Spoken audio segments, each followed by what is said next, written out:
Welcome. Yeah, welcome back. It's Monday, January 6th, and it's Dr. Witch Feminist Tarot episode 2B. And we're looking at Gemini for January 1st to 15th in this new year, 2020. So, when I left you last, we were talking about the state of Gemini as a whole. And again, this is a general reading today about what to expect if you're a Gemini in the first couple weeks of the new year. And so we said that you Geminis were in a kind of state of instability here with the Emperor card in reverse. Again, one of the major arcana. So another piece here is confusion as to who your enemies are. So and my interpretation was that Gemini, who are the twins in the astrological sign, have a great ability to be either or, right? So either child or adult, and they can switch pretty quickly between those two characteristics. Right now, like so many of us, we're paying attention, I think, as a culture, women, queer folk, feminists, people who are aware of gender inequity, of social and racial inequity, right? We're really tuning into the inner child as a whole, I think, in this culture right now, which is one of the reasons I'm here as Dr. Witch. And that is your state, Gemini, and you're in it right now as you ask your question. The forces or impacts that are working against or with you is, we said, the Nine of Pentacles. And think again about the Pentacles being a very earthy suit. And in this reverse position, it means roguery, voided project, bad faith, and deception. And so again, I think so many of us as a society in the US and perhaps certainly beyond feel right now like things are about to change. We're a little bit weary of that, and I think Gemini, you, as I said, are going back to your kind of childish side of the either or equation, the black white, the binary, we call it in gender studies. So right now we're dealing with your inner child, and again, so many of us are, so we get it. And what has come in your path is this kind of voided ambition, the sense of having lots of perhaps wealth or lots of resources at hand and being kind of oblivious to them as well. So just generally a state of having what you know, having what you need, but not really seeing it, if that makes sense. And this person in this card is kind of blindly, I think, even looking or gazing at this exotic bird, like oblivious to what's at their feet, what's beyond them. So in this reverse position, thinking again about cupidity is a word that comes up here, vanity. So thinking you're really stuck in your child self, and that's what's holding you back, is this kind of immaturity and inability to see what you have going for you. So take a look at that. And then card number 3 is the Ten of Cups reversed. And again, card number 3 represents the goals you hold now in regard to your question. So what are your goals? What are our goals in knowing what's coming for Gemini? Well, Gemini folks and their loved ones need to know what state of mind that they should be in the coming new year. Sort of what, and in your case, I think it's starting to look like you might want to step out of that child self and move into a more adult, kind of quote unquote proactive self. Ten of Cups says, and if you think about cups, it's very much about water and emotion and reproduction and reproductivity.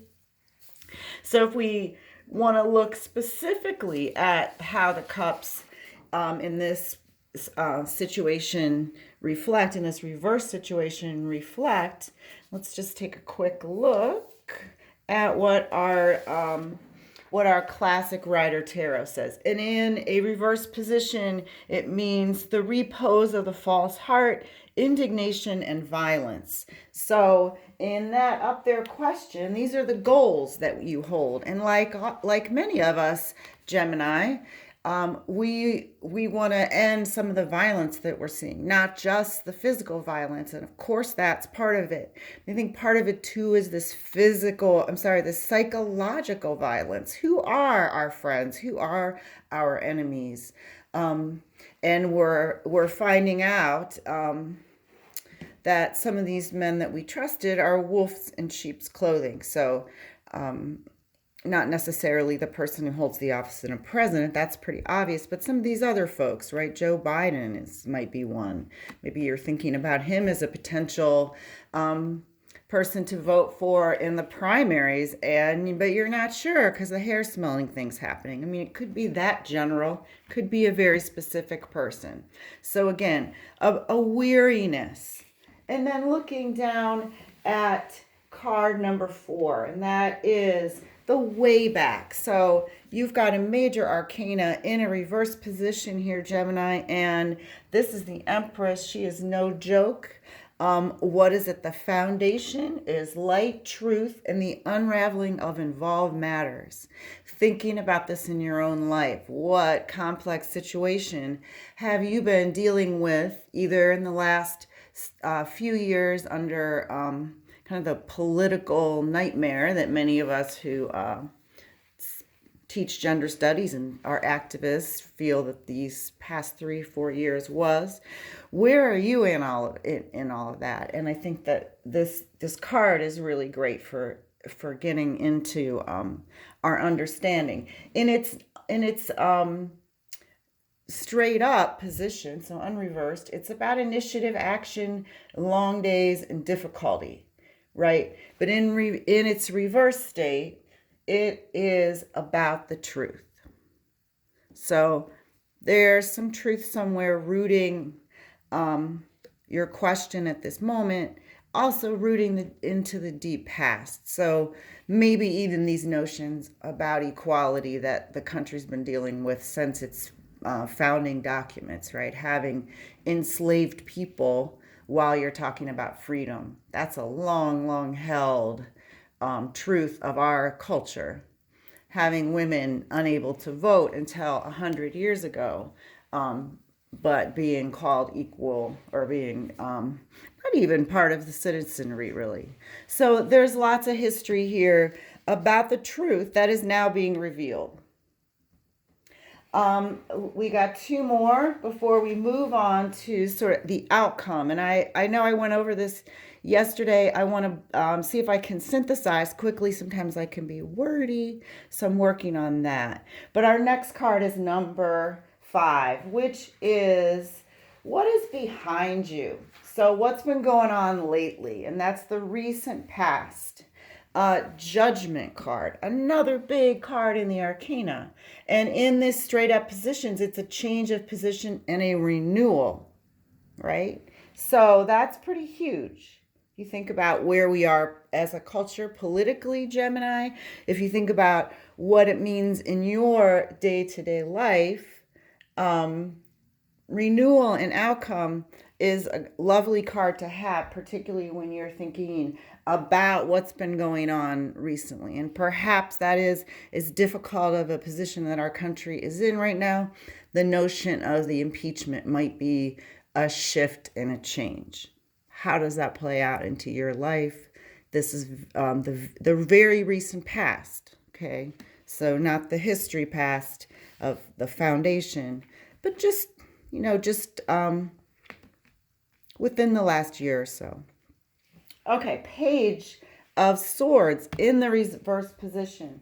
Now, he is at the number 6, and this is the near future in its broadest implication. And this is, again, a card of swords is about fire and passion, but it is in the reverse position.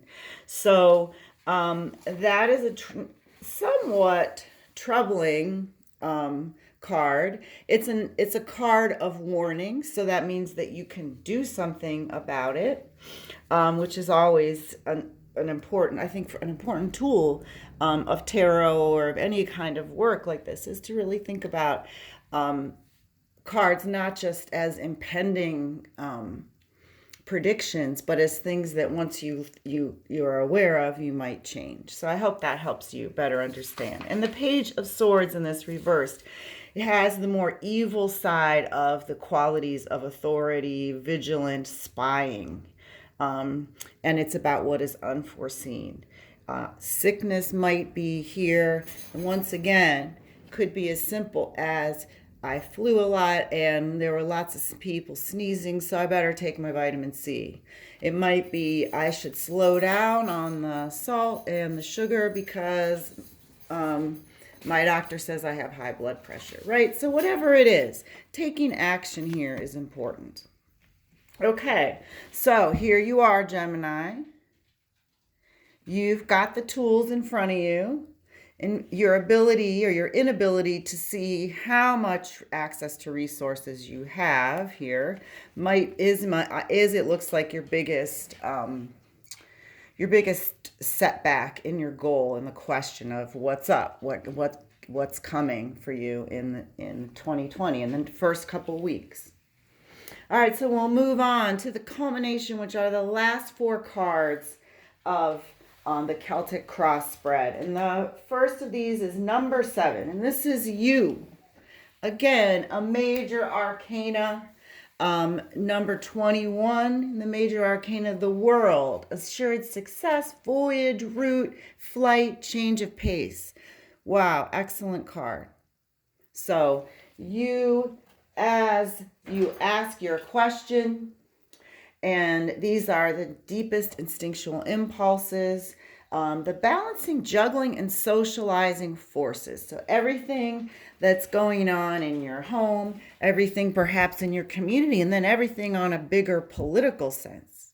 All these things coming together right now in the world card, which is looking good for you. Success, voyage, flight, change of pace. So maybe in these next couple weeks, you're going to find out about a trip or a job opportunity or a family event that's going to put you on a plane or in the car. Something as small as that, maybe something bigger. So the card number 8 is the Knight of Wands. And the Knight of Wands is the scene that describes your external situation.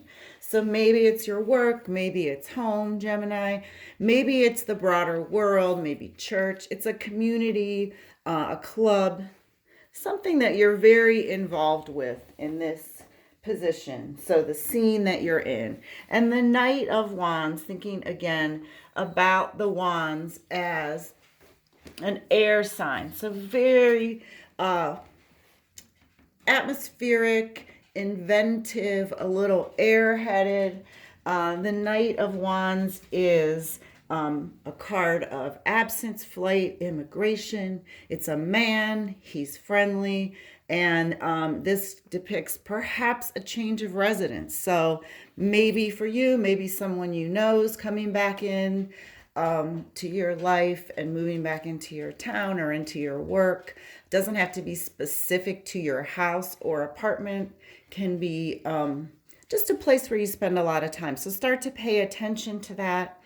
It is a card of this man is a friendly person, right? The Knight of Wands is a friendly ally, I guess. So I do see him as he is depicted as masculine, and I do see the energy as masculine. It doesn't necessarily mean that if you are a woman,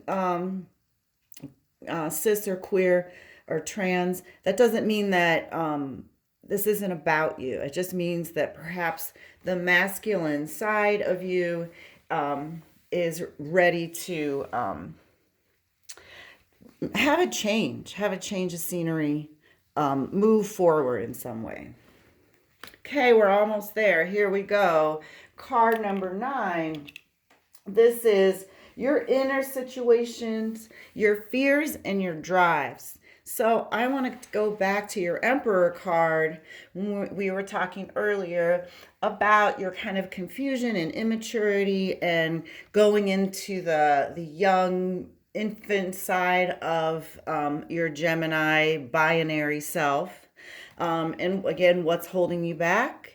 Your inability to see or balance your wealth, quote unquote. It doesn't have to be money, could be just groundedness and strength in family and ancestors, right? But whatever it is, you're not seeing it. So wake up to it. And the star card reminds us of this. And it is, again, another major arcana. So, taking a look at number 17 in reverse, it's arrogance, impotence, and haughtiness.